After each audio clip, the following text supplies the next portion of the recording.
Yeah, it's exciting first start. You know, I've been looking forward to getting a taste since the first 20 minutes I got against the Highlanders. So just had to have a bit of patience and bide my time a bit there, and the time's come. So looking forward to the challenge.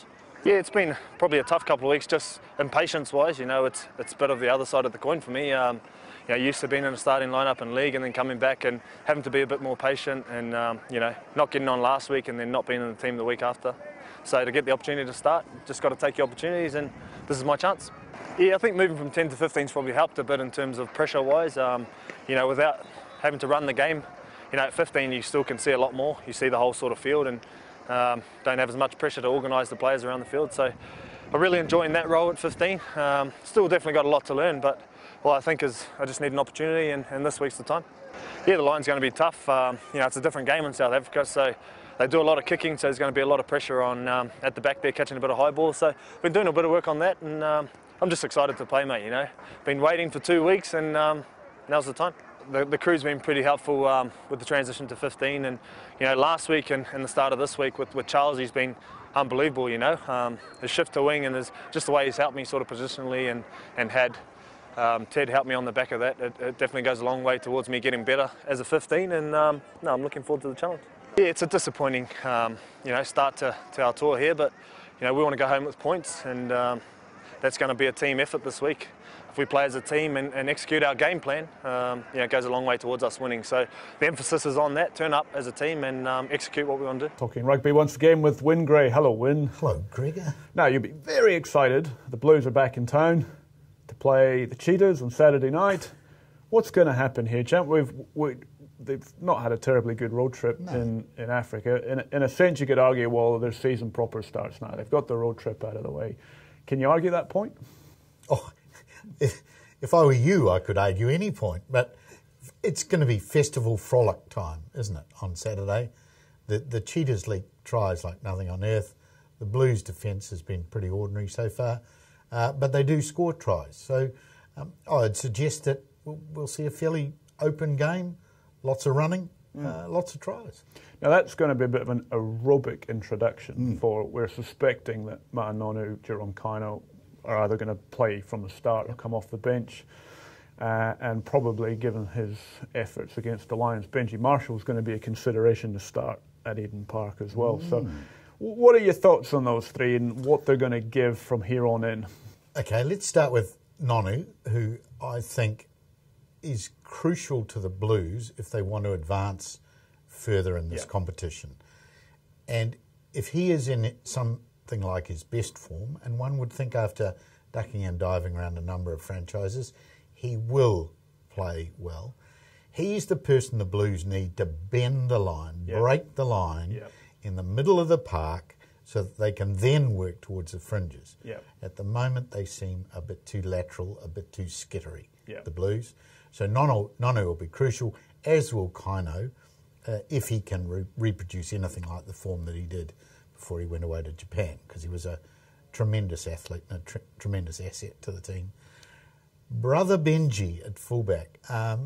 Well, the game against the Lions suited him, didn't it? It was an introduction where it was, you know, he could do a bit of running, he could show a bit of his kicking skills, which were strong.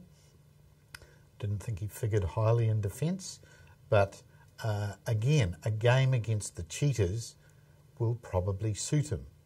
My concern is when you come to some harder games like against the Waratahs or the Reds or someone like that, that he may not be quite the right person to play fullback. I don't know about you, but I see Charles Piutau as a person who should be either at fullback or possibly at centre. Yeah, I'm tempted to agree with that. I'll backtrack. If they don't use Benji at fullback, where are they going to use him in this team? To my way of thinking, Simon Hickey would be my choice at number 10 now, and I would stop going on about him being young and needing to be managed. I'm frankly bored of that, and I don't agree with it. I think it's nonsense, and I think they just need to keep him going until he actually does break down, and then you can take him off the field. Forget that. Just keep him on the field. In which case, when does or how does Benji feature in the team? Well, my answer to that is he doesn't, because on his pedigree, he doesn't deserve a place in the starting 15. Okay, he doesn't deserve a place, but the Blues, we all know, have invested a lot of money in this guy, and they need a return from him because they need to sell tickets, they need to regenerate that money that they've put into him. Right. You're kind of trapped a little bit if you're the Blues management right now. Well, that is their initial flaw, thinking, isn't it? Had they been smarter, I think they would have left him at home here to play in these development games that are going on at the moment, get a lot more rugby into him, and then perhaps they could have used him. But at the moment, I see him only as a possible player from the bench. I think the Blues have too many other good backs who are available to them who should be used. So what happens with Benji then? Because you're right, the Cheetah's probably on a reasonably dry track. He'll go okay, and then we're kind of getting into winter. So then you play the Highlanders at Eden Park. Yeah. If Benji's had a couple of reasonable games against these South African sides who haven't tested him, do you play him against the Highlanders?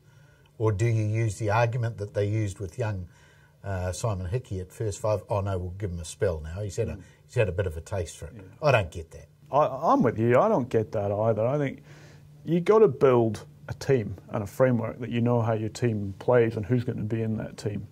And they're overly concerned about creating competition internally.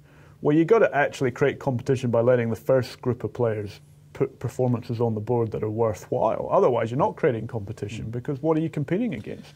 Which brings me perhaps to the role that some of these former All Black and current All Black coaches within the Blues, what role they're producing. What do you see Graham Henry and Mick Burns' influence happening in this team at the moment? Hard to tell.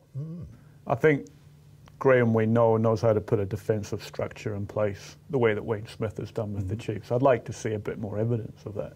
Yeah, they're leaking badly at the moment. They're leaking at the moment, and that could be structure, that could be attitude, that could be a whole variety of factors, but it needs to be fixed. You look at the Chiefs, I mean, they only give away about 15 or 16 points a game on average. 14, I think it is. It's pretty tough. You know, you've got to stop them from scoring more than 14 points. That's the way that they play. Not saying that some of the individual skill and execution, which I think, Mick does that with the All Blacks. I know he's a forwards coach here, but again, we haven't seen that cohesiveness that I think that they need to. Well, we've seen set-piece wobbles, particularly. Yeah. The line-out is third worst in the competition. The scrum is the poorest at only 60%. Well, surely these are figures that must be the most concerning for the Blues in a pack which largely has some fine names, but has pretty mediocre production so far from the tight five. Yeah, well, I think we need to leave it here, but I think we're in agreement. They need to look at the detail here and tighten up pretty quickly. Another hallelujah week of agreement. This is unbelievable. Win, thanks very much.